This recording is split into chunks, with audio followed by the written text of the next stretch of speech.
என்னுடைய நன்மையும் பெரியமும் பரிபூர்ணமான சித்தம் என்னென்று பகுத்தறியத்தக்கதாக உங்கள் மனம் புதிதாகிறதுனாலே மறுபமாகுங்கள். அல்லாமலும் எனக்கு அருளப்பட்ட கிருபையினாலே நான் சொல்கிறதாவது, உங்களை எவனாலும் தன்னை குறித்து எண்ண வேண்டியதற்கு மிஞ்சி எண்ணாமல் அவனவனுக்கு தேவன் பகிர்ந்த விசுவாச அளவின்படியே தெளிந்த எண்ணமுள்ளவனாய் எண்ண வேண்டும். ஏனெனில் நமக்கு ஒரே சரீரத்தில் அநேக அவயவங்களிலிருந்தும் எல்லா அவயவங்களுக்கும் ஒரே துளிர் இராதது போல அநேகராகிய நாமும் கிறிஸ்துவுக்குள் ஒரே சரீரமாயிருக்க ஒருவருக்கொருவர் அவயங்களாய் இருக்கிறோம். நமக்கு அருளப்பட்ட கிருபையின்படியே நாம் வெவ்வேறான வரங்கள் உள்ளவர்களாலே நம்மை தீர்க்கதரிசனம் சொல்லுகிற வரத்தை உடையவன் விசுவாச பிரமாணத்துக்கு ஏற்றதாக சொல்லப்பட்டவர். இந்த பகுதி மிக ஒரு அருமையான பகுதி. குறிப்பாக நம்ம ரோமர் எழுதின நிரூபம் ஒரு உபதேச புஸ்தகம், டாக்டரினல் புக். குறிப்பாக கிறிஸ்து இயேசுவிலே விசுவாசமாக இருக்கிற நமக்கு உண்டாயிருக்கிற பாவ மன்னிப்பை குறித்த தெளிவு, விசுவாசத்தினால் நாம் பரிசுத்தாவியை பெற்றுக்கொள்ளுகிறது, பரிசுத்தாவின் நடத்துதல், இந்த காரியங்களை குறித்த உபதேசங்கள் ரோமர் எழுதின நிரூபத்தில் அதிகமாக பார்க்க முடியும். குறிப்பாக 1-9 வரை 11 வரை உள்ள அதிகாரங்களில் மிக தெளிவாக டாக்ட்ரின்ஸ், உபதேசங்களை குறித்து பவுல் எழுதுகிறாரு. 12 16 அதிகாரம் வரையிலும் நடைமுறை வாழ்க்கையில் நம்முடைய விசுவாசம் எப்படி வெளிப்பட வேண்டும், அல்லது விசுவாசிகள் எப்படி கர்த்தருக்காக வாழ வேண்டும் என்கிற வாழ்க்கை கோட்பாடுகள், எப்படிப்பட்ட ஒரு ஜீவியம் தேவன் நம்மிடத்தில் எதிர்பார்க்கிறார் என்பதை நாம் 12 அந்த 16 அதிகாரம் வரையிலும் முழுவதையும் நாம் பார்க்க முடியும். இந்த நம்முடைய வாழ்க்கை எப்படி இந்த உலகத்திலே ஒரு விசுவாசியாக, ஆண்டவருடைய பிள்ளையாக இந்த உலகத்திலே நாம் வாழ்வது தேவனுக்கு சித்தமாக இருக்கிறது என்பதை இந்த 12வது அதிகாரத்தில் ஆரம்பத்தில் இருந்து ஆரம்பிக்கிறார். அதில் முதல் பகுதியில் அதனுடைய அப்படி வாழ்வது சாய்ஸ் அல்ல, அப்படி வாழ வேண்டும் என்பது கட்டளை. ஒரு விசுவாசி பரிசுத்தமாய் தன்னை ஆண்டவருக்கு ஒப்பு கொடுத்து வாழ வேண்டும் என்பது விருப்பம் இருந்தால் வாழலாம் என்பதல்ல. இது தேவனுடைய கட்டளையாக, தேவனுடைய அவர் நம்மிடத்தில் டிமாண்டாக இருக்கிறது. இப்படித்தான் நாம் வாழ வேண்டும் என்று ஆண்டவர் அன்பத்தில் எதிர்பார்க்கிறாரு. அதற்கு நாம் வாழ வேண்டும் என்பதற்கான அடிப்படை தகுதி பரிசுத்தாவியானவர் அவருடைய வரங்களை நமக்கு கொடுத்திருக்கிறார். ஆனபடினால நாம் இப்படி வாழ வேண்டும் என்கிற ஒரு தெளிவான ஒரு கட்டளையை, ஒரு வழிமுறையை இந்த பகுதியிலிருந்து ஏற்படுத்துகிறத நம்ம பார்க்க முடியும். அதில் நான் பார்க்கிறது, தேவன் நம்மிடத்தில் what God demand in our life, in our Christian life, தேவன் நம்முடைய விசுவாச வாழ்க்கையில் தேவன் நமக்கு வைக்கிறதான கோரிக்கை. அந்த தமிழில் கோரிக்கை என்கிற வார்த்தை அதுக்கு சரியான ஒரு வார்த்தையாக அமையல. டிமாண்டட், நம்ம இப்படித்தான் இப்படி வாழ வேண்டும் என்கிற கட்டாயம், சில காரியங்களை, கட்டாயமான சில காரியங்களை இங்கே வரிசைப்படுத்துகிறத பார்க்க முடியும். குறிப்பாக 1-2 வசனங்களில், அப்படி இருக்க சகோதரரே, நீங்கள் உங்கள் சரீரங்களை பரிசுத்தமும் தேவனுக்கு பிரியமான ஜீவபலியாக ஒப்பு கொடுக்க வேண்டும் என்று தேவனுடைய இரக்கலைகளை முன்னிட்டு உங்களை வேண்டிக் கொள்கிறேன். இதுவே நீங்கள் செய்யத்தக்க புத்தியுள்ள ஆராதனை. நீங்கள் இந்த பிரபஞ்சத்திற்கு ஒத்த வேஷம் தெரியாமல் தேவனுடைய நன்மையும் பிரியமும் பரிபூர்ணமான சித்தம் என்னதென்று பகுத்தறியத்தக்கதாக உங்கள் மனம் புதிதாகிறதுனாலே மறுரூபமாகுங்கள் அப்படின்னு சொல்லுகிறத நம்ம பார்க்க முடியும். அதாவது நாம் மீட்கப்பட்டவர்கள், மீட்கப்பட்ட தேவனுடைய பிள்ளைகள், நாம் மீட்கப்பட்டு விட்டோம். ஆனால் நம்முடைய சரீரம் இன்னும் மீட்கப்படவில்லை. நாம் இயேசு கிறிஸ்துவிலே நம்முடைய ஆவி ஆத்துமா தேவனுக்கு மீட்கப்பட்டதாக இருக்கிறது. ஆனால் நம்முடைய சரீரம் பழைய மாம்ச பலவீனங்களோடு இருக்கிறது. பழைய மாம்ச பலவீனமுடைய பாவத்தை தூண்டக்கூடிய அந்த மாம்சத்தில் நாம் புதிதாக்கப்பட்ட புதிய ஜீவனை கொண்ட ஆவிக்குரிய மனிதனாக நாம் வாசம் செய்கிறோம். ஸோ ஆனபடினால அந்த பழைய பாவ மாம்ச பலவீனங்கள் இனி நம்முடைய வாழ்க்கையில வரக்கூடாது. நம்முடைய வாழ்க்கையில் அப்படிப்பட்ட காரியங்களுக்கு இடம் கொடுக்க கூடாது. அந்த சரீரத்தை, அந்த பலவீனமான தன்மைகளுடைய சரீரத்தை நாம் ஜீவ பலியாக, அந்த சரீர உணர்வுகளுக்கு, சரீர பாவ தூண்டுதல்களுக்கு எந்த விதத்திலும் நம்முடைய மனமோ இருதயமோ இடம் கொடுக்காதபடி பரிபூர்ணமாக நம்மை மாம்ச பாவ எண்ணங்களுக்கு, தூண்டுதல்களுக்கு பலியாக, செத்தவர்களாக நம்முடைய சரீரத்தை ஒப்பு கொடுக்க வேண்டும் என்று தேவனுடைய இரக்கங்களை முன்னிட்டு உங்களை வேண்டிக் கொள்கிறேன் அப்படின்னு சொல்லுகிறாரு. இதுவே நீங்கள் செய்யத்தக்க புத்தியுள்ள ஆராதனை.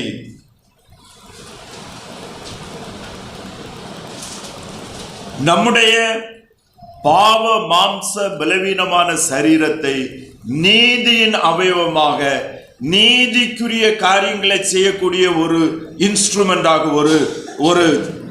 ஒரு கருவியாக, ஒரு பொருளாக பாவ பலவீனமுடைய சரீரங்களை நாம் பரிசுத்தமான ஒரு சரீரமாக, ஒரு பரிசுத்த காரியங்களை செய்யக்கூடியவர்களாக நாம் நம்முடைய மனதையும் இருதயத்தையும் கர்த்தருக்கு கீழ்ப்படிந்து ஆண்டவருடைய வசனங்களுக்கு, ஆண்டவருடைய உண்மைகளின்படி நாம் வாழ்ந்து நம்முடைய பலவீனமான சரீரத்தை பரிசுத்தமான காரியங்களுக்காக, தேவ சித்தமான காரியங்களுக்காக நாம் நம்மை ஒப்பு கொடுத்து ஆளுகை செய்ய வேண்டும் என்பது தேவனுடைய சித்தமாக இருக்கிறது. ரோமர் 6வது அதிகாரம் 6வது வசனத்தை ஒருவர் வாசிப்போம்.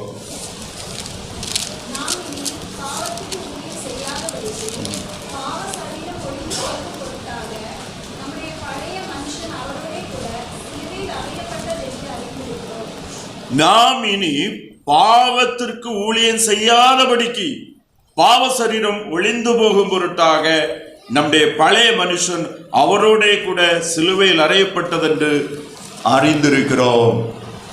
இனி நாம் நம்முடைய பாவ சரீரத்துல பாவத்துக்குரிய காரியங்களுக்கு அல்லது மாம்ச எண்ணங்களுக்கு, மாம்ச பிரகாரமான உலக காரியங்களுக்கு ஊழியம் செய்வதற்கு முக்கியப்படுத்தி கொடுக்காதபடி பரிசுத்தமான காரியங்களுக்கு, தேவனுடைய சித்தமான காரியங்களுக்கு நாம் செய்யும்படியாக நம்முடைய இந்த பலவீனமான சரீரத்தை ஆண்டவருக்கு ஒப்பு கொடுக்க வேண்டும் என்று ஆண்டவர் நம்மிடத்துல எதிர்பார்க்கிறதான காரியத்தை நம்ம பார்க்க முடியும். அது எப்படி? இந்த இடத்துல இதுவே நீங்கள் செய்யத்தக்க புத்தியுள்ள ஆராதனை. அதாவது ஆராதனை தேவன் மகிமைப்படுத்துவதற்காக தேவனை வொர்ஷிப் பண்றோம். ஆனால் வேத வசனத்தின்படி நம்முடைய பாவ பலவீனங்களிலிருந்து நாம் விலகுகிற ஒவ்வொரு காரியங்களிலும், தேவ சித்தமான காரியங்களுக்கு கீழ்ப்படுகிற ஒவ்வொரு காரியங்களிலும் ஆண்டவர் மகிமைப்படுகிறார் என்பதை நாம் அந்த இடத்துல பார்க்க முடியும். நீங்கள் இந்த பிரபஞ்சத்துக்கு ஒத்த வேஷம் தெரியாமல் தேவனுடைய நன்மையும் பிரியமும் பரிபூர்ணமுள்ள சித்தம் என்னதென்று பகுத்தறியத்தக்கதாக உங்கள் மனம் புதியதுனாலே மர்வமாகுங்கள் அப்படின்னு சொல்லுகிற காரியத்தை நம்ம பார்க்கிறோம். இந்த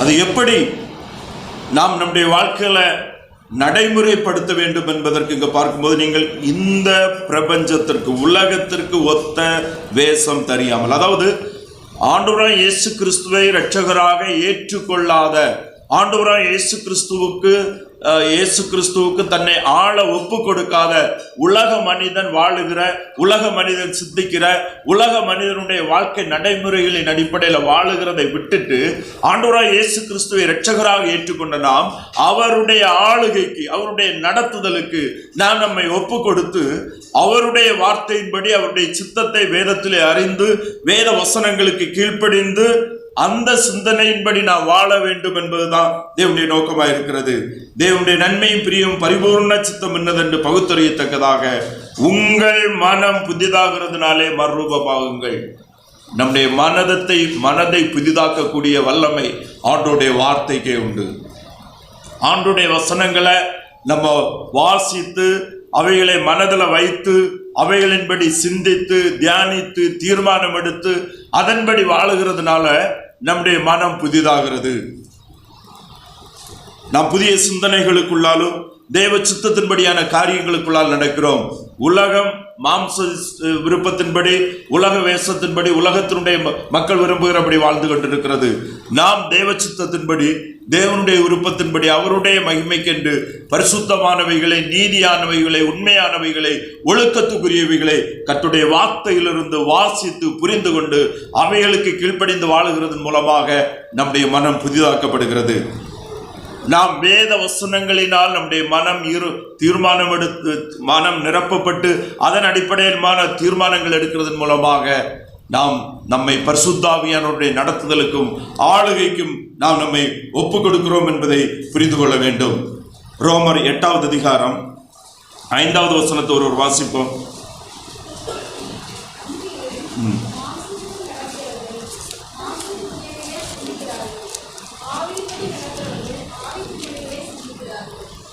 இங்க நம்ம தெளிவாக பார்க்கிறோம், மாம்சத்தின்படி நடக்கிறவர்கள் மாம்சத்துக்குரியவைகளை சிந்திக்கிறார்கள், ஆவியின்படி நடக்கிறவர்கள்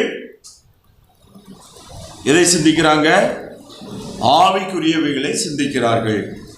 மாம்சத்தின்படி நடக்கிறவர்கள் உலக மனிதருடைய சிந்தனை, உலக மனிதர்களுடைய பிரையாரிட்டிஸ், முக்கியத்துவங்கள், உலக மனிதர்களுக்கு மேன்மையாய் தோன்ற காரியங்கள், மற்றவர்கள் மனிதன் பாராட்டுகிற கூடியது, உலகம் பாராட்டக்கூடிய காரியங்களை மேன்மை என்று எண்ணக்கூடியவர்களை சார்ந்து நடக்கிறோம். ஆனால் ஆவியின்படி நடக்கிறவர்கள் தேவன் பாராட்டக்கூடிய, தேவனுக்கு பிரியமான, தேவனுக்கு சுத்தமான காரியங்கள், தேவனுக்கு ஏற்றவைகளை அவருடைய வார்த்தையிலிருந்து நாம் கண்டுகொண்டு அவைகளுக்கு நம்மை கீழ்ப்படிந்து அவைகளின்படி நாம் வாழுகிறபடினால நாம் புதிதாக்கப்படுகிறோம்.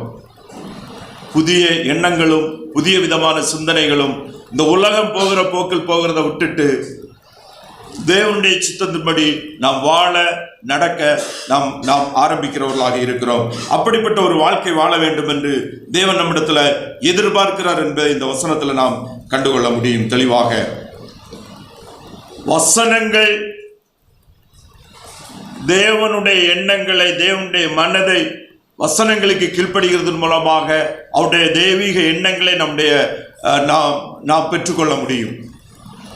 வேத வசனங்களை நாம் ஏற்றுக்கொண்டு கீழ்ப்படுகிறதன் மூலமாக தேவனுடைய சித்தத்தையும் எண்ணங்களையும் விருப்பங்களையும் நாம் நம்முடைய வாழ்க்கையில கண்டுகொள்ள முடியும். சங்கீதக்காரனாகிய தாவீது 119வது சங்கீதத்துல கர்த்தருடைய வசனம் எவ்வளவு முக்கியமானது, வசனத்தின்படி வாழுகிற வாழ்க்கை எவ்வளவு முக்கியமானது என்பதை அந்த அதிக சங்கீதம் முழுவதுமாக நமக்கு வெளிப்படுத்துகிறார். சங்கீதம் 119:11 நாம் பார்க்கும்போது, வாலிபன் தன் வழியை எதனால் சுத்தம் பண்ணுவான்? வேத வசனத்தின்படி தன்னை காத்து கொள்ளுகிறதுனாலே தானே. அப்ப வேத வசனம் நம்மை சுத்திகரிக்கக்கூடிய, சுத்தம் பண்ணக்கூடிய, நம்முடைய மாம்சத்தில் இருக்கிற பாவ உணர்வுகளை, பாவ வாஞ்சைகளை நம்மை விட்டு நீக்கக்கூடிய வல்லமை கர்த்தருடைய வார்த்தைக்கு உண்டு. நம்முடைய மனமும் ஆவியும் வசனத்தினால் நிரப்பப்படுகிறதுனால நம்முடைய மாம்சத்திலிருந்து நமக்கு ஆவி ஆத்மாவுக்கு வரக்கூடிய, தூண்டக்கூடிய அந்த பலவீனங்களை கர்த்தருடைய வார்த்தை தடை பண்ணுகிறது. மாம்சம் பாவ காரியங்களுக்கு நேராக உலக சிந்தனைகளாக கொண்டு போது கர்த்தருடைய வசனம் நோ, இது கர்த்தருக்கு சித்தம் இல்லாத காரியம், இதை நாம் செய்யக்கூடாது, அல்லது இதை நாம் செய்ய வேண்டும் என்ற தெரிந்தெடுப்புகளை நம்முடைய வாழ்க்கைக்கு சரியான பாதை காட்டுவதற்கு கர்த்தருடைய வசனத்தின்படி நாம் கீழ்ப்படிந்து வாழுகிறதினால் நாம் அதை செய்ய முடியும் என்று நாம் பார்க்க முடியும். 3வது வசனத்திலிருந்து நாம் கர்த்தருக்காக, கர்த்தருடைய சிந்தை உடையவர்களாக, புதிதாக்கப்பட்ட மனமுடையவர்களாக நாம் வாழ்வதற்காக பரிசுத்த ஆவியானவரும் பரிசுத்த ஆவியானவருடைய வரங்களும் நமக்கு கொடுக்கப்பட்டிருக்கிறது என்பதை நமக்கு அப்போஸ்தலனாகிய பவுல் சொல்லுகிறார். குறிப்பாக இன்றைக்கு நாம் 3லிருந்து 6 வரை வசனங்களிலிருந்து பரிசுத்த ஆவியானவரை நமக்கு தேவன் தந்திருப்பதனுடைய நோக்கமும், அந்த பரிசுத்த ஆவியானவர் விசுவாசிகளாகிய நம்முடைய வாழ்க்கையில எதற்காக செய்கிறார் என்கிற சில காரியங்களையும் நாம் இன்றைக்கு சிந்திக்கலாம். இங்க நாம் பார்க்கும்போது, அல்லாமலும் எனக்கு அருளப்பட்ட கிருபையினால் நான் சொல்லுகிறதாவது, உங்களில் எவனாகிலும் தன்னை குறித்து எண்ண வேண்டியதற்கு மிஞ்சி எண்ணாமல் அவனவனுக்கு தேவன் பகர்ந்த விசுவாசத்தின் அளவின்படியே தெளிந்த எண்ணமுடையவர்களாய் எண்ண வேண்டும் அப்படின்னு சொல்லுகிறத நம்ம பார்க்க முடியும். ஸோ இந்த இடத்துல அப்போஸ்தலனாகிய பவுல் விசுவாசிகளுக்கு, ரட்சிக்கப்பட்டவர்களுக்கு அவர் சொல்லுகிறதான ஆலோசனை இதில் இருந்து என்ன சொல்லுகிறார் என்றால், அவனவனுக்கு தேவன் பகிர்ந்த விசுவாச அளவின்படி என்று சொல்லுகிறார். இதை எதன் அடிப்படையில்? எனக்கு அருளப்பட்ட கிருபையினாலே நான் சொல்லுகிறதாவது, அப்போஸ்தலனாகிய பவுல், தேவன் பவுலை அப்போஸ்தலராக அழைத்தார்.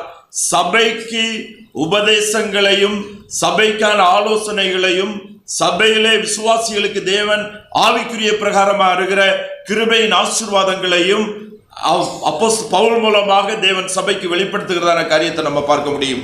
விசுவாசிகளாகிய நாம் ஒவ்வொருவருக்கும் கிருபாதாரத்தினுடைய ஆவிக்குரிய வரங்கள், ஆவிக்குரிய வரங்கள் என்பது ஆண்டவராய் இயேசு கிறிஸ்துவை ஏற்றுக்கொண்டவர்கள், கிறிஸ்துவுக்காக நாம் என்ன செய்ய வேண்டும் என்பது தேவனுடைய அனாதி தீர்மானத்தின்படி தேவன் முன்குறிந்திருக்கிறாரோ அவைகளை கிருபையினால் நாம் ரட்சிக்கப்படும் போது நமக்கு தருகிறார்.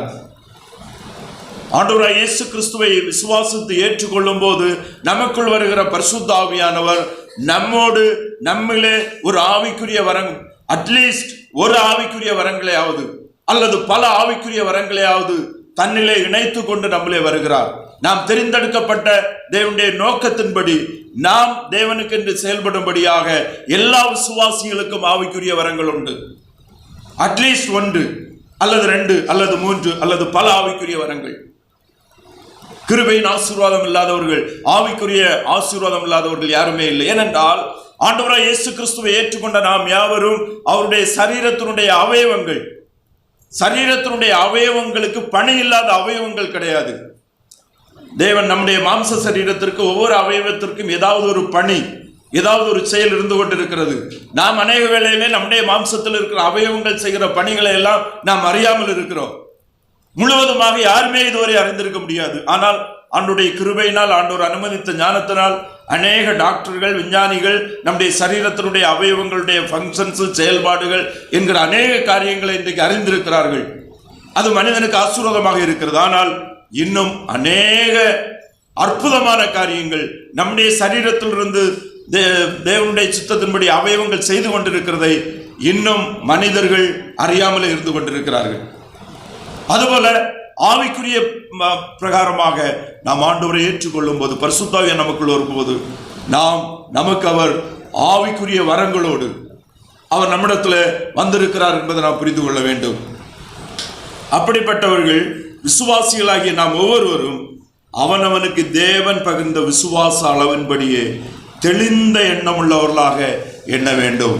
நாம் ஆவிக்குரிய பிரகாரமாக ஆண்டவரை ஏற்றுக்கொண்ட விசுவாசிகள் ஆண்டவருடைய வசனத்திற்கு கீழ்ப்படிந்து நாம் வாழும் போது நம்மில் இருக்கிற பரிசுத்த ஆவியானவர் நம்மை கொண்டு எதை செய்ய விரும்புகிறார், நாம் தேவனுக்காக என்ன செய்ய முடியும், என்ன செய்ய வேண்டும் என்பதை பரிசுத்த ஆவியானவர் தாமே அவர் நமக்கு தருகிறதான வழிநடத்துதல் மூலமாகவும் வேத வசனத்தின் மூலமாகவும் நாம் தெளிவாக உணர்ந்து கொள்ள முடியும், கண்டுகொள்ள முடியும், அதை கண்டுகொள்ள வேண்டும். அநேகர் தங்களுடைய ஆவிக்குரிய வரங்களை அறியாமல் இருக்கிறார்கள்.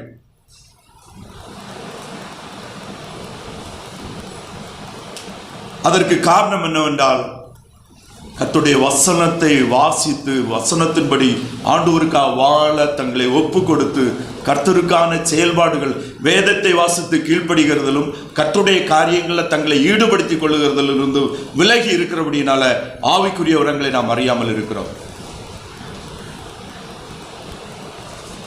இன்னும் அநேகர் ஆவிக்குரிய வரங்களை அறியாமல் இருப்பது காரணம், ஆவிக்குரிய வரங்கள் என்ன என்பதை குறித்த தவறான புரிந்து கொள்ளுதல் மூலமாக ஆவிக்குரிய வரங்களை குறித்து நாம் அறியாமல் இருக்கிறோம்.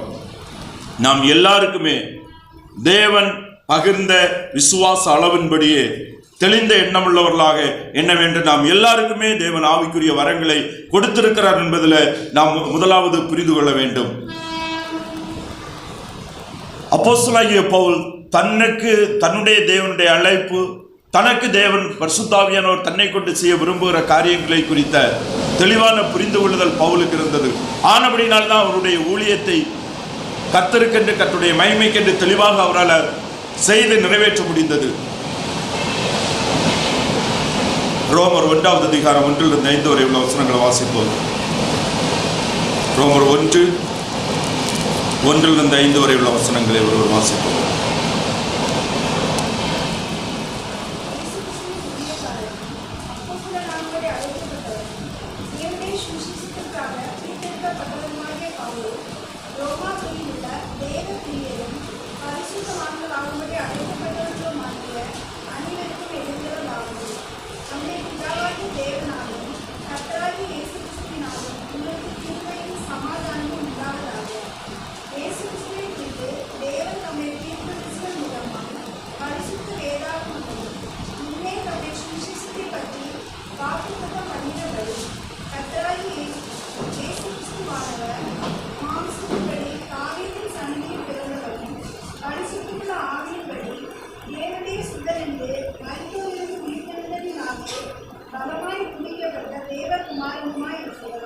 அப்போஸ்தலன் மிக தெளிவாக சொல்லுகிறார், இயேசு கிறிஸ்துவின் ஊழியக்காரனும் அப்போஸ்தலராக இருக்கும்படி அழைக்கப்பட்டவனும் தேவனுடைய சுவிசேஷத்திற்காக பிரித்தெடுக்கப்பட்டவனுமாகிய பவுல் அப்படின்னு சொல்லிட்டு கீழே வரும்போது அவருடைய ஊழியம் எப்படி செய்கிறார், அந்த சுவிசேஷம் என்றால் என்ன என்பதையும் இங்கே தெளிவுபடுத்துகிறதான காரியத்தை நம்ம பார்க்க முடியும்.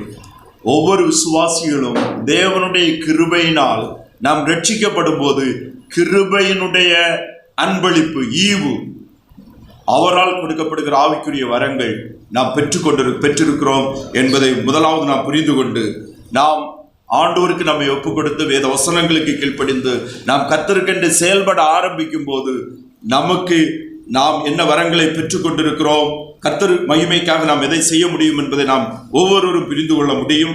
அதை நிச்சயமாக நாம் புரிந்து கொண்டு கர்த்தருக்காக செயல்பட வேண்டும். இங்கே நாம் பார்க்கும்போது தேவன் பகிர்ந்தெடுத்த விசுவாச அளவின்படி அப்படின்னு சொல்லப்பட்டிருக்க நம்ம பார்க்க முடியும். இந்த இடத்துல இந்த ஃபெய்த் இது ரட்சிப்பின் விசுவாசத்தை குறித்தல்ல.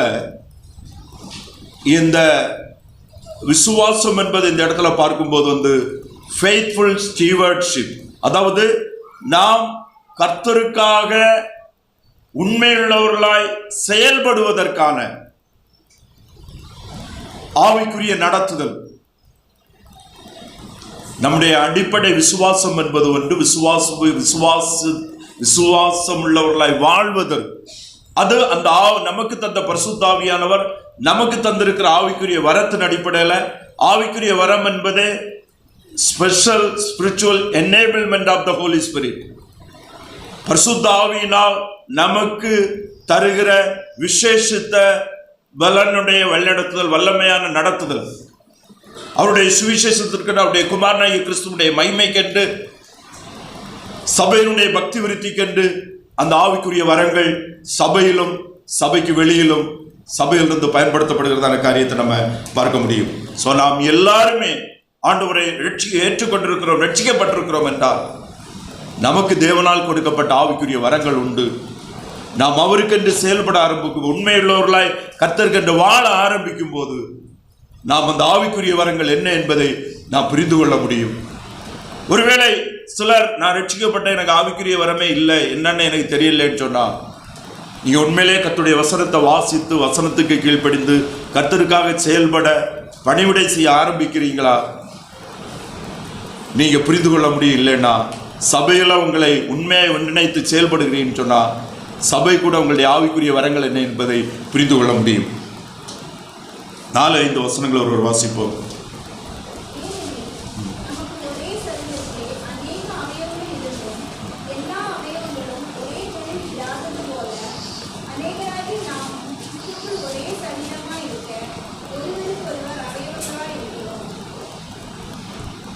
சர்ச், சபை என்பதில் தேவனுடைய ஒரு பெரிய நோக்கம் உண்டு. அந்த தேவனுடைய நோக்கத்தினுடைய திட்டம் மிகப்பெரியது. சபை என்பது கிறிஸ்துவனுடைய சரீரம். அதை 2 விதமாக பார்க்கிறோம். ஒன்று ஆவிக்குரிய சரீரம், ஒன்று ஸ்தல சபை, ஸ்தல சரீரம். ஒரு சில விசுவாசிகள் ஒன்றிணைந்து ஒரு இடத்துல கர்த்தருக்காக ஒன்றிணைக்கப்பட்டு செயல்பட ஆரம்பிக்கும் போது அது ஸ்தல சபை, the local body of Christ. ஸ்தல சபை என்பது சபை என்பது ஸ்தலத்தில் இயங்கக்கூடிய கிறிஸ்துவனுடைய சரீரம். நாம் இங்கே ஆண்டவரை ஏற்றுக்கொண்ட ஒரு விசுவாச கூடுகையாக நாம் கூடி வருகிறோம் என்றால், இயேசு கிறிஸ்துடைய சிலுவை மரணம் அடக்க உயிர்த்தலுடைய சுவிசேஷத்தை ஏற்றுக்கொண்டவர்களாக கர்த்தருடைய வசனத்தின்படி வாழ வழிநடத்தப்பட்டு ஒன்றிணைத்திருக்கிறோம் என்றால், யாருமே இது ஏதோ விதத்தில் நடந்தது, இது ஒரு ஆக்சிடென்ட் அல்லது அப்படி நினைக்கக்கூடாது, ஒரு இன்சிடென்ட் என்று. இது the sovereign act of God. தேவனுடைய அனாதி நோக்கத்தின்படி, அனாதி தீர்மானத்தின்படி நாம் இந்த இடத்துல கூடி வந்திருக்கிறோம். இந்த இடத்துல நாம் கூடி வந்திருக்கும்படியாக அனாதி தேவன் அனாதி தீர்மானத்தின்படி நம்மை முன்னறிந்து அழைத்து இந்த இடத்துல சேர்த்திருக்கிறார். நாம் ஒவ்வொருவரும் வந்ததனுடைய பல காரணங்கள் இருக்கலாம், பல சூழ்நிலைகள் இருக்கலாம். இவையெல்லாம் தேவனுடைய அனாதி தீர்மானத்தினுடைய வழிநடத்துதல். இந்த இடத்துல ஒன்றிணைந்து ஒரு மனதோடு ஆண்டவராகிய இயேசு கிறிஸ்துவை ஆராதிக்கிறதிலும், கர்த்தருக்காக, கர்த்தருடைய மகிமைக்காக, அவருடைய நீதி பரிசுத்தம் வெளிப்படுவதற்காக, எல்லாவற்றுக்கும் மேலாக அவருடைய சுவிசேஷம் இன்னும் அனைவருக்கு போய் சேரும்படியாக, ஒன்றிணைந்து செயல்படும்படியாக நாம் செயல்படுவதற்கு ஒன்றிணைக்கப்பட்டு வைத்திருக்கிற கிறிஸ்துவனுடைய சரீரம் என்பதை நாம் தெளிவுபடுத்திக் கொள்ள வேண்டும். அநேகராகிய நாமும் கிறிஸ்துவுக்குள் ஒரே சரீரமாயிருக்க ஒருவருக்கொருவர் அவயவங்களாயிருக்கிறோம். நாம் ஒருவருக்கொருவர் அவயவங்களாயிருக்கிறோம். நாம் ஒரே சரீரம், ஒருவருக்கு ஒரு அவயவங்கள். நாம் இந்த சபையில ஒன்று கூடி வர ஆரம்பித்து செயல்பட ஆரம்பித்து மற்ற ஒரு விசுவாசிக்கு ஏதோ ஒரு விதத்தில் நாம் பயனுள்ளவர்களாக, ஆவிக்குரிய பிரகாரமாக, சரீர பிரகாரம் அவங்களை கட்டி எழுப்புகிற காரியத்தில் பிரயோஜனம் உள்ளவர்களாக இதுவரை இல்லாமல் இருந்தால், நம்முடைய விசுவாசம், நம்முடைய விசுவாச வாழ்க்கை, சபையிலே நம்முடைய செயல்பாடை குறித்து நாம் திருப்பி சிந்திக்க வேண்டும். நாம் ஒருவருக்கு ஒருவர் அவயவங்கள். நாம் எல்லாருக்கும் எல்லாவற்றையும் செய்கிறது அல்ல. நம்முடைய சபை உடன் விசுவாசிகளை குறித்த கரிசனை, பாரம், உணர்த்துதல், அவரிடத்தில் பேசுதல், அவர்களை விசாரித்தல், ஜெபித்தல், தாங்குதல், கொடுத்தல், பணிவிடை செய்தல், ஏதோ ஒரு விதத்தில் நாம் ஏதோ ஒரு சிலரோடாவது நாம் ஒன்றிணைக்கப்படவில்லை என்றால் நம்முடைய ரட்சிப்பு கேள்விக்குறி, நம்முடைய விசுவாச வாழ்க்கை கேள்விக்குறி, நம்முடைய ஆவிக்குரிய புரிந்து கொள்ளுதல் கேள்விக்குறி. அதை நாம் தெளிவுபடுத்திக் கொள்ள வேண்டும். இன்னும் அநேகர் என்னன்னா, ஒரு ஆள் மட்டும் எல்லா வரங்களையும் வச்சிருக்கிறாரு. இவங்க ஞாயிற்றுக்கிழமையே அவர் இருக்கிற இடத்துல அவரிடத்துல இருந்து போய் கொஞ்சம் வரத்தை பெற்றுட்டு வாரது, கொஞ்சம் ஆசீர்வாதத்தை பெற்றுட்டு வாரது கிறிஸ்தவ வாழ்க்கைன்னு நினைக்கிறாங்க. அது வேதத்துக்கு புறம்பானது, அது தேவனுடைய சித்தத்துக்கு புறம்பானது, தேவனுடைய அழைப்பினுடைய திட்டத்திற்கு அப்பாற்பட்டது. அது சபை அல்ல. சபை என்பது ஒரே சரீரமாக இணைக்கப்பட்டிருக்கிற நாம், ஒரே சரீரமாக இணைக்கப்பட்டிருக்கிற நாம். எப்படி நம்முடைய சரீரத்தில் எந்த அவயமும் பிரயோஜனம் இல்லாததல்ல, நாமே நம்முடைய சரீரத்தில் எந்த அவயம் எப்படி நமக்கு ஒரு பிரயோஜனப்படுகிறது என்று கூட அறியாமல் இருந்தாலும் அது நமக்குள் பிரயோஜனப்பட்டு கொண்டே இருக்கிறது. தேவன் நம்மை ஒரே சரீரமாக, தேவனுடைய மகிமைக்காக, அவர் நம்மை அனாதி அவருடைய நோக்கத்தின்படியான அழைப்பின் அடிப்படையில் நாம் அவருக்குள் ஒன்றிணைக்கப்பட்டிருக்கிறோம் என்கிற அந்த மேலான நோக்கத்தை நாம் உணர்ந்து கொள்ள வேண்டும். அது தேவனுடைய அனாதி நோக்கத்தினுடைய சித்தமாக இருக்கிறது. நம்முடைய ஃபங்க்ஷன் என்ன? நாம் தேவனுக்குள் அழைக்கப்படுவதனுடைய நோக்கம் என்ன? 1 கொரிந்தியர் 12வது அதிகாரம் 12 14 வரை உள்ள வசனங்களை வாசிப்போம்.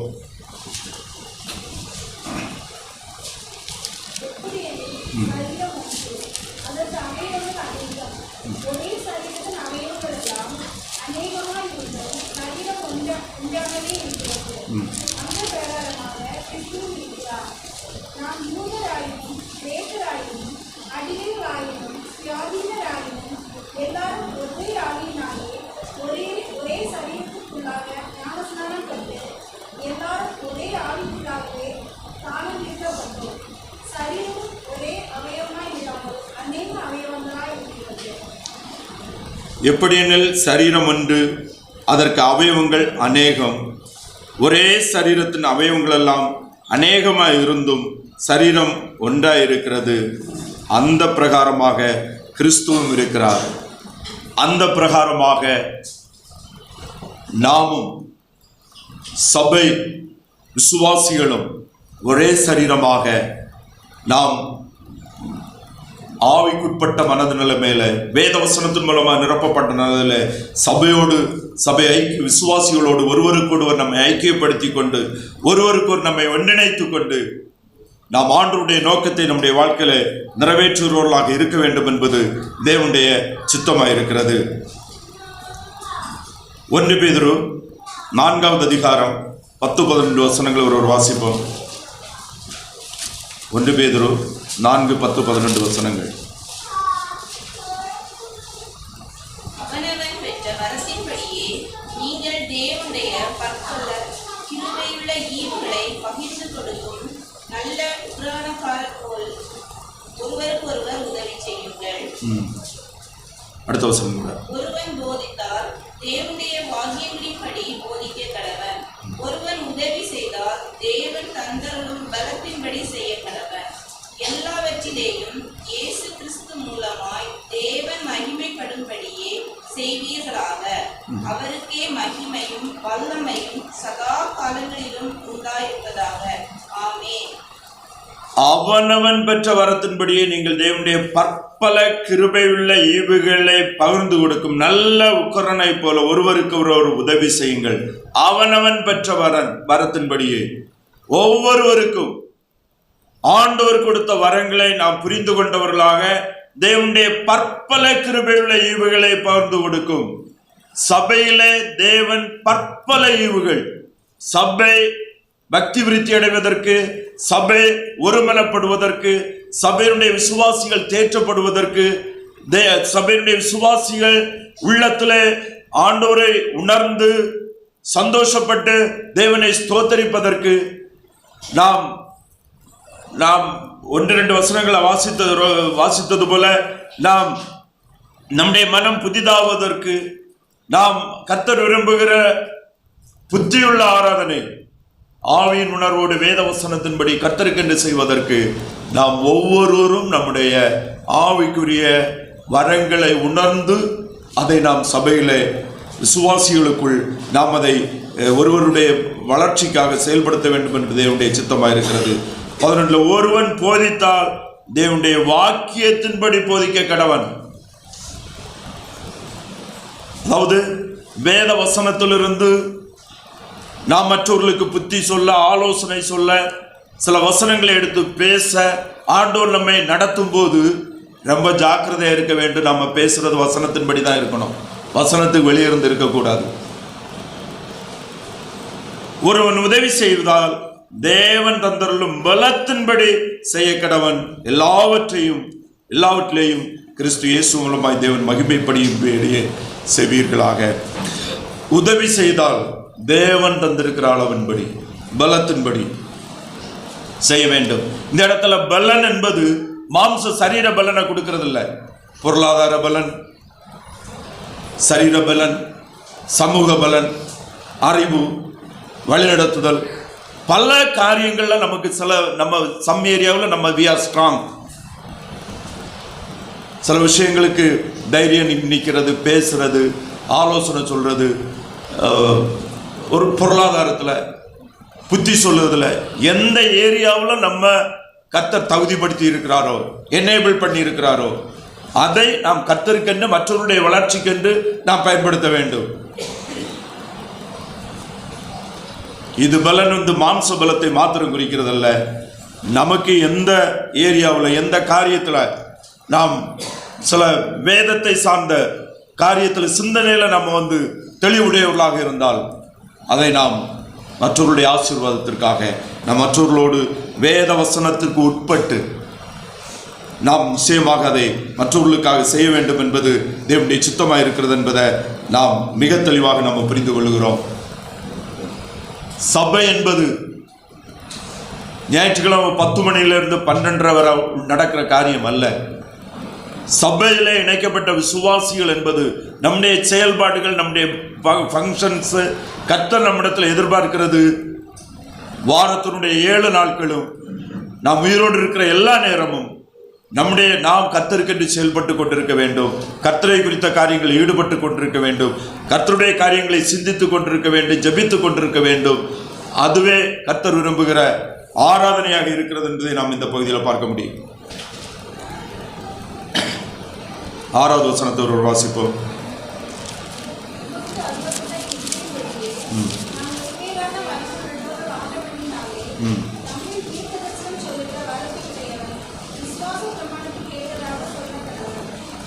இங்க நம்ம பாருங்க, நமக்கு அருளப்பட்ட கிருபையின்படியே நாம் வெவ்வேறு வரங்கள் உள்ளவர்களாக இருக்கிறபடினாலே, நமக்கு அருளப்பட்ட கிருபையினாலே நாம் வெவ்வேறான வரங்கள் உள்ளவர்களாக இருக்கிறபடினாலே நாம் பார்க்கிறோம், ஆண்டவர் நம் ஒவ்வொருவருக்கும் எந்த கிருபையின் வரங்களை நமக்கு தந்திருக்கிறாரோ அதை நாம் உணர்ந்து புரிந்து கொண்டு அதை நாம் மற்றவர்களுக்கு பிரயோஜனமாக நாம் செயலாற்றுவர்களாக நாம் இருக்க வேண்டும் என்பது தேவனுடைய சித்தமாக இருக்கிறது. நமக்கு என்ன கிருபை ஆண்டவர் கொடுத்திருக்கிறார் என்பது நமக்கு தான் தெரியும். உதாரணமாக, நம்ம மாம்சத்தின் அடிப்படையில் பிறந்து ஒரு பிள்ளை பிளந்து வளரும் போது அந்த பிள்ளையுடைய டேலண்ட் என்ன என்பதை நம்ம புரிகிறோம். ஆவிக்குரிய பிரகாரமாக ஆண்டவரை ஏற்றுக்கொண்ட பின்பு ஆவிக்குரிய வளர்ச்சி அடையும் போது ஒரு விசுவாசியினுடைய ஆவிக்குரிய வரங்கள் என்பதை அவர்களுடைய செயலினாலும் அவர்களுடைய பரிசுத்தாவினுடைய ஆளுகையினாலும் அவர்களும் புரிந்து கொள்ள முடியும். அவர்கள் சபையிலே செயல்படும் போது சபை புரிந்து கொள்ள முடியும், புரிந்து கொள்ள வேண்டும். சபையிலே அவர்கள் பயன்படுத்தப்பட வேண்டும் என்பது தேவனுடைய சித்தமாக இருக்கிறது என்பதை நாம் புரிந்து கொள்ள வேண்டும். ஆனால் வெவ்வேறு வரமுள்ளவர்களானபடினாலே ஆவிக்குரிய வரங்கள் வேதத்தில் ரோமர் 12வது அதிகாரம், 1 கொரிந்தியர் 12வது அதிகாரம், எபேசியர் 4வது அதிகாரங்களில் அநேக ஆவிக்குரிய வரங்கள் என்ன என்று சொல்லப்பட்டிருக்கிறது. அவைகள் மட்டுமல்ல, அவைகளுக்கு மேலான கிறிஸ்துவுடைய சரீரமாக அதுல தெளிவா சொல்லப்பட்டிருக்கிறது. தீர்க்க தரிசனம் சொல்லுகிற வரத்தையுடையவன் விசுவாச பிரமாணத்திற்கு ஏற்றபடி. விசுவாச பிரமாணம் அது பைபிள். அதைத்தான் பேதுரு 4வது அந்த நம்ம சிந்தித்த பகுதியில் அதை தெளிவாக பார்த்தோம்.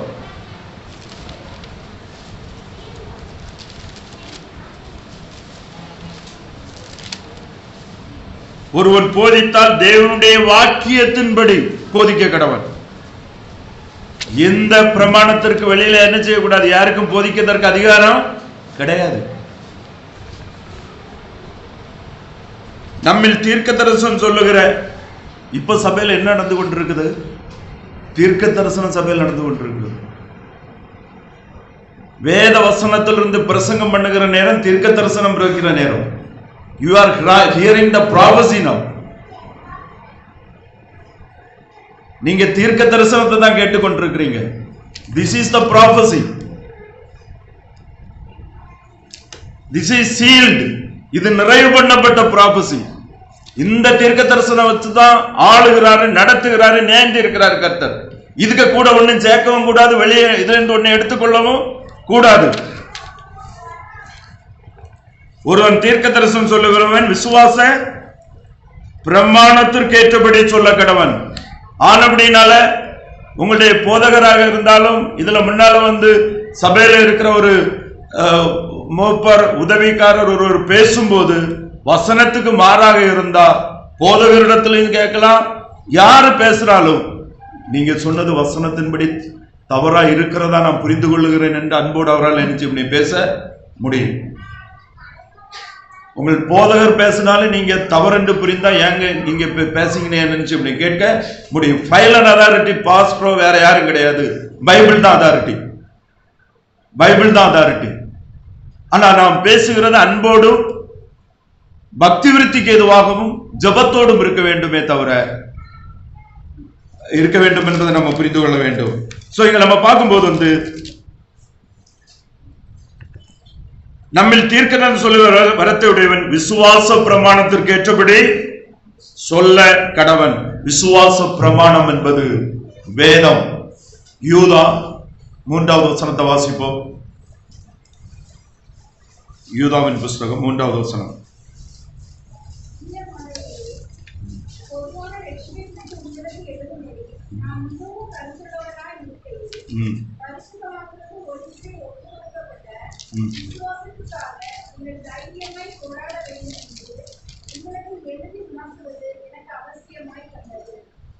நீங்க பாருங்க, பரிசுத்தவான்களுக்கு ஒரு விசை ஒப்பு கொடுக்கப்பட்ட விசுவாசத்திற்காக, பரிசுத்தவான்களுக்கு ஒப்பு கொடுக்கப்பட்ட விசுவாசம் என்று ஒன்றை குறிக்கிறது, சிங்குலரைஸ்ட்.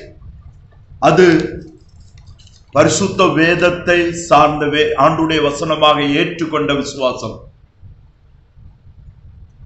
கர்த்தருடைய வேதம் சொல்லுகிறது, அது கர்த்தருடைய வேதத்தை எந்த இடத்துல அது குறிக்கிறது நம்ம பார்க்க முடியும். 2 தீமோத்தேயு 2வது அதிகாரம் 2வது வசனம். 2 தீமோத்தேயு 2:2.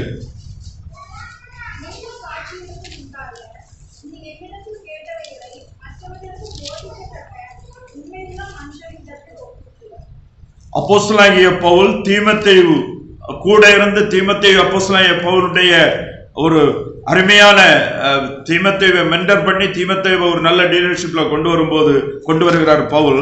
தீமோத்தேயுக்கு ஆலோசனை எழுதும்போது, அநேக சாட்சிகளுக்கு முன்பாக நீ என்னிடத்தில் கேட்டவைகளை மற்றவர்களுக்கு போதிக்கத்தக்க உண்மையுள்ள மனிதனுக்கு ஒப்புவி. எதை? நான் போதித்தவைகளை, என்னிடத்தில் நீ கேட்டவைகளை.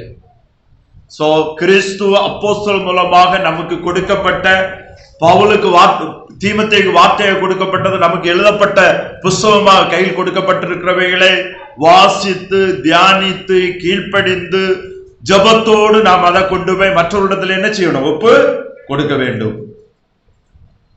சுவிசேஷம், நாம் சுவாசிக்கிற சுவிசேஷத்தை, வேதத்தை வாசித்து தியானித்து வேத வசனத்தின் அடிப்படையில் மற்றவர்களுடைய பேசி ரட்சிப்பை அடையும்படியாக அவர்களை மனம் திரும்புதலுக்கு நேராக கொண்டு வர வேண்டும், ரட்சிப்புக்கு நேராக நடத்த வேண்டும். வேத வசனத்தின் அடிப்படையில் சுவிசேஷம் அறிவித்து ரட்சிக்கப்பட்டவர்களை வேத வசனத்தின் அடிப்படையில் கிறிஸ்துவுக்காக வாழும்படி, ஜீவபலியாக அவர்களை ஒப்புக் கொடுக்கும்படி, கர்த்தர் விரும்புகிற ஒரு ஆராதனை செய்கிறவர்களாக, எப்போதும் உள்ளத்தில் வேத வசனத்தை சார்ந்து சிந்திக்கிறவர்களாக மாறும்படி, அவர்களை கிறிஸ்துவுக்கு நேராக, பக்தி விருத்திக்கு நேராக நாம் நடத்துகிறவர்களாக இருக்க வேண்டும்.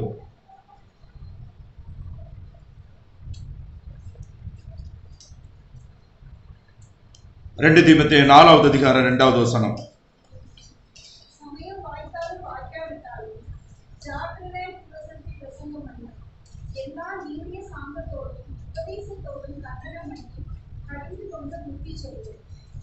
சமயம் வாய்த்தாலும் வாய்க்காவிட்டாலும் ஜாக்கிரதையாய் திருவசனத்தை பிரசங்கம் பண்ணு.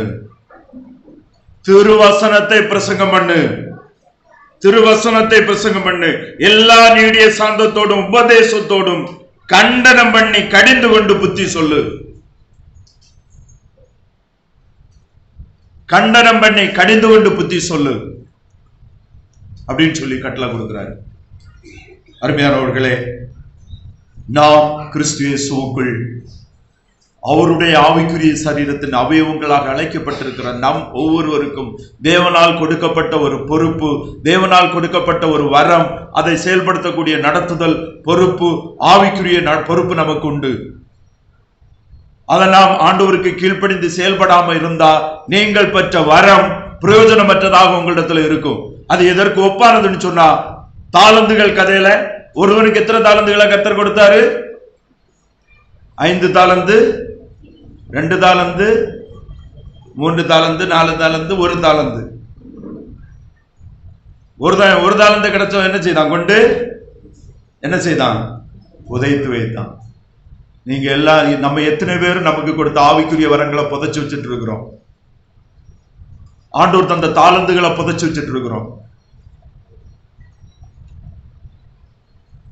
நாம் மற்றவர்களுக்கு கிறிஸ்துவை அறிவிக்கும்படியாக, கிறிஸ்துவனுடைய குணாதிசயங்களை கொடுக்கும்படியாக, கிறிஸ்துவுக்கு மகிமைக்கு வாழும்படியாக நாம் தேவனால் அழைக்கப்பட்ட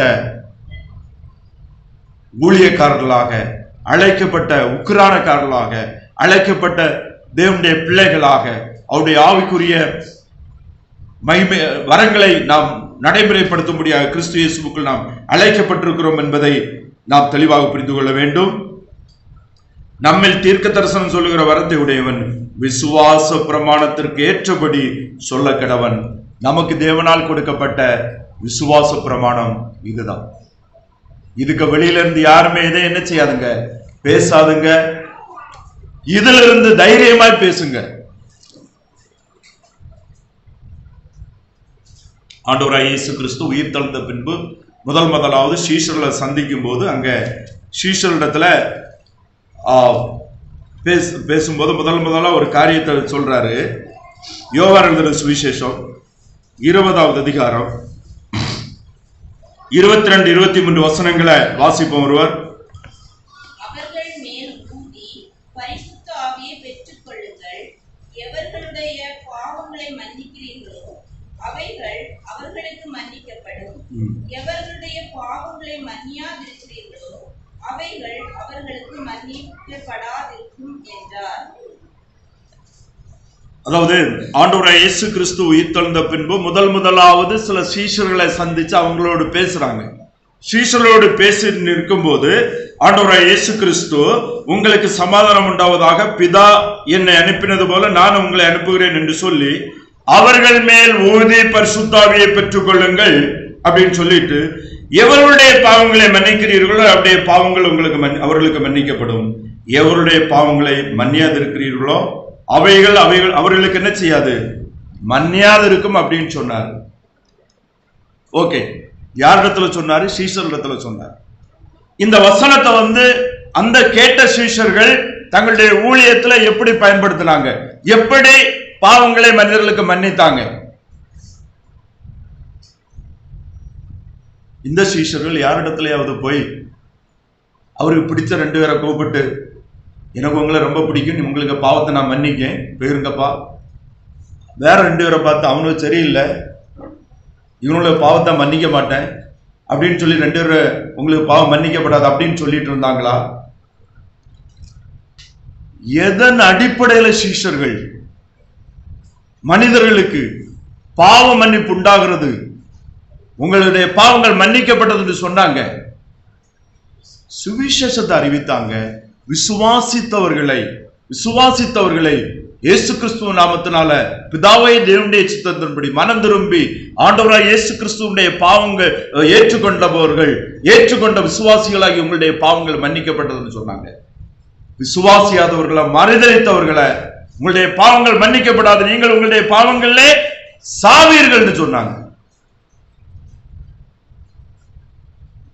அந்த அதிகாரம் இன்னைக்கு உங்களுக்காக தந்திருக்கிறார். அன்றைக்கு ஊதி பாவங்களை மன்னிக்கப்பட்டு பரிசுத்தாய் பெற்றுக்கொண்டு சொன்னது மட்டும் இல்ல, பாவங்களை மன்னிங்கன்னு சொன்னார்கள். அந்த அதிகாரம் இப்ப யார்கிட்ட இருக்குது? உங்கள்கிட்ட இருக்குது. இந்த உலகத்துல ஒரு ஆளுடைய பாவத்தை மன்னிக்கிற அதிகாரம் ரட்சிக்கப்பட்ட எல்லாருக்கும் உண்டு. நீங்க உண்மையிலே ஆண்டவராய் இயேசு கிறிஸ்துவை ஏற்றுக்கொண்டா, உங்களுடைய பாவம் மன்னிக்கப்பட்டது என்று வேதவசனத்தின்படி விசுவாசித்தா, இனி ஒரு ஆளுடைய பாவங்களை மன்னிப்பதற்கான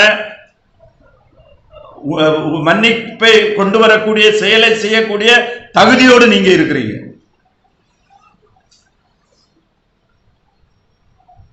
இல்லைன்னா அந்த தகுதி இல்லை. அந்த தகுதி முதல்ல வருவதற்கு நம்முடைய பாவ மன்னிப்பை குறித்து, நம்முடைய ரட்சிப்பை குறித்து, நம்முடைய நித்திய நியாய தீர்ப்பு, நம்முடைய டெஸ்டினி, நான் இன்று மரித்தால் எங்க போவேன், எதன் அடிப்படையில கிறிஸ்துவனுடைய பாவம் மன்னித்தார் என்ற புரிந்து கொள்ளுதல் வேத வசனத்தின்படி நமக்கு இருக்குன்னு சொன்னா, நிச்சயமாக நீங்களும் சுவிசேஷ ஊழியம் செய்வீங்க. நீங்களும் ஒரு சிலரை கிறிஸ்துவுக்குள்ள நடத்துவீங்க. உங்களுடைய வாழ்க்கையில நீங்க வருகையோடு ஆண்டோடு சந்திக்கிறவங்களா இருக்க மாட்டீங்க.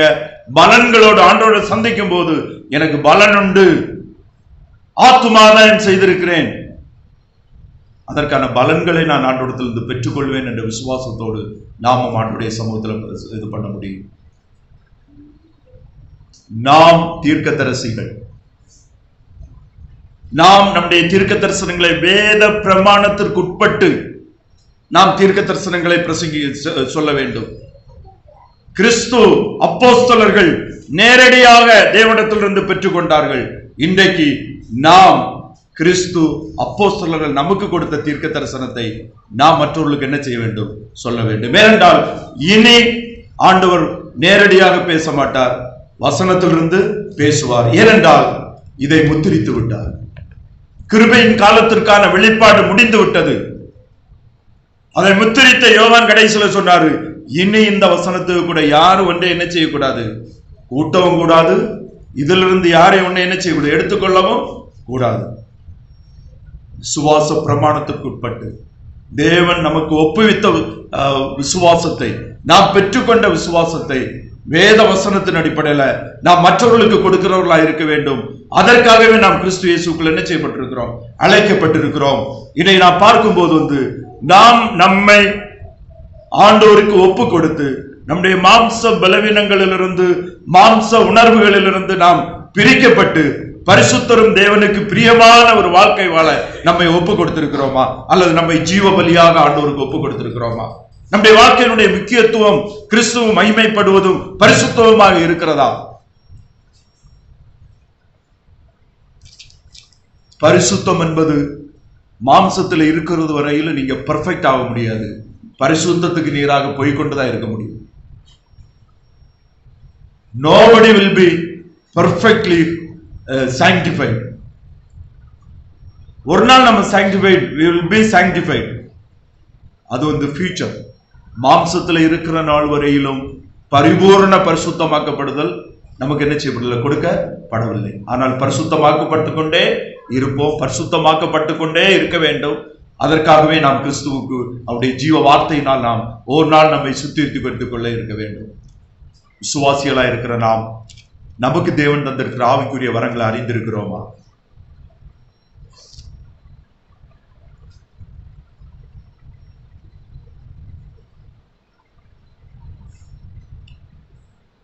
சபையில நாம் செயலாற்றி கொண்டே இருக்க வேண்டும். அதுதான் லிவிங் மெம்பர், ஜீவிக்கிற அங்கத்தினர்களாக சபையில் இருக்க வேண்டும். உதவி செய்யறதுல, ஜெபிக்கிறதுல, ஆலோசனை சொல்றதுல, உற்சாகப்படுத்துகிறதுல, அதாவது ஆவிக்குரிய வரங்கள்னா என்னவா இருக்க முடியும்? ஆண்டவரை ஏற்றுக்கொள்வதற்கு முன்பாக மற்றவர்களை பார்த்துட்டு பார்க்காம போறீங்கன்னு சொன்னா, இனி மனுஷனை பார்த்தா சிரிக்கணும், ஒரு ஸ்மைல் பண்ணணும்னு நினைச்சா கூட அது ஒரு ஆவிக்குரிய உற்சாகம் தான். நம்ம ஒரு ஆளை பார்த்து ஸ்மைல் பண்ணாலே சிரிக்கிறதே அவங்களுடைய உள்ளத்தை என்ன செய்யப்படுத்தும்? உற்சாகப்படுத்தும். ஆவிக்குரிய வரங்கள் என்பதோ கர்த்தருக்காக செயல்படுவது என்பதோ அது ஒரு பெரிய காரியம் இல்லை. உடனே நீங்க எல்லாரும் நார்த் இந்தியாவுக்கு போக வேண்டிய அவசியம் இல்லை. நாம் வாழுகிற பக்கத்து தெருவுல நம்ம பார்த்து யாராவது சிரிக்க மாட்டாங்களான்னு ஏங்கிட்டு இருக்கிற மனுஷர்கள் இன்னைக்கு இருக்கிறாங்க. நம்ம பார்த்து எப்படி இருக்க என்னன்னு கேட்க மாட்டாங்களான்னு ஏங்கிட்டு இருக்கிற மனிதர்கள் இருக்கிறாங்க. நீங்க அவங்கள பார்த்து என்னன்னு கேட்டு 2 வார்த்தை பேசினா அன்றைக்கு அந்த நாள் அவங்களுக்கு சந்தோஷமா இருக்கும். நாளை போய் சுவிசேஷம் சொன்னா கேட்பாங்க. அப்படி ஏங்கக்கூடிய மனிதர்கள் இருக்கிறாங்க. ஒரு சின்ன விஷயம் போதும், ஆண்டவர் நம்மிடத்துல பெரிய காரியங்களே இல்லை. நம்ம ஆண்டவருக்காக வாழ ஆரம்பிக்கிறது start very slow, very simple. சின்ன விஷயத்துல இருந்து ஆரம்பிங்க, பட் ஆரம்பிங்க, செய்யுங்க, எதையாவது செய்யுங்க கர்த்தருக்காக. செய்தி கேட்கிறதுனாலும், ஒரு வாரம் வேதத்தை நம்ம வாசிக்கிறதுனாலும், ஏதாவது ஒரு சின்ன விஷயம் கர்த்தருக்காக செய்யக்கூடிய தூண்டப்படுதல், கர்த்தரு மகிமைக்காக, கர்த்தருக்காக செய்வது, கிறிஸ்து மகிமைப்படும்படியாக, கிறிஸ்துவனுடைய சுவிசேஷம் அறியும்படியாக, விசுவாசிகளுடைய பக்தி விருத்திக்காக, மனுஷர்களுடைய உலகத்துல பாவத்துல விழுந்து போய் நித்திய ஆக்கினைக்கு நேராக கொண்டு போகிற மனுஷன் மனம் திரும்பும்படியாக, நம்முடைய சின்ன ஒரு ஸ்மைல் கூட, ஒரு சின்ன புன்சிரிப்பு கூட அவங்கள நாளைக்கு எதுக்காக நீங்க என்ன பார்த்து சிரிச்சீங்கன்னு கேட்பாங்க. ஒருவேளை அது தேவ சுத்தமா இருக்கும், அவங்களை நீங்க கிறிஸ்துக்களால் நீங்க என்ன செய்ய முடியும்? நடத்த முடியும். நாம் நம்முடைய வாழ்க்கையில் நமக்கு கற்று தந்த பணி என்ன? கிறிஸ்துவுக்காக நாம் என்ன செய்ய ஆண்டவர் விரும்புகிறார்கள்? அதனுடைய பலன்கள் மிக மிக பெரிது, மிக மிக பெரிது.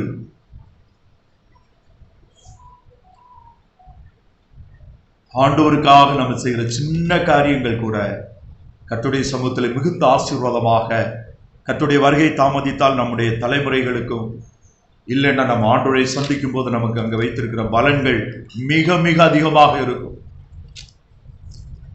மிக மிக அதிகமாக இருக்கும். நான் அடிக்கடி நினைக்கிற வசனம், ஆண்டவராகிய இயேசு கிறிஸ்து சொன்ன விஷயம், என்னுடைய நாமத்தினால ஒருவனுக்கு ஒரு கலசம் தண்ணீரை குடிக்க கொடுத்தாலும் அதனுடைய பலன் அவன் அனுபவிக்காமல் போக மாட்டான் என்று மெய்யாகவே மெய்யாகவே நான் உங்களுக்கு சொல்லுகிறேன். யாராவது குடிக்க தண்ணி கொடுத்துட்டு ஆண்டவர் எனக்கு இதுக்கு பலன் கிடைக்குன்னு நினைச்சு குடிக்க தண்ணி கொடுக்குறவங்க உண்டா? நம்ம கொடுக்கும்போது நினைக்க மாட்டேன், இது ஒரு சிம்பிள் மேட்டர் நினைச்சு, சாதாரண விஷயம், ஏதோ தண்ணி கொடுத்தான் அப்படின்னு நினைப்போம். ஆண்டவர் அதை கூட கணக்கில் வச்சிருக்கிறார். கர்த்தருக்காக நாம் எதையாவது செய்ய ஆரம்பிப்போம். கர்த்தரை மற்றவர்களை உற்சாகப்படுத்த முடியாது பேச ஆரம்பிப்போம்.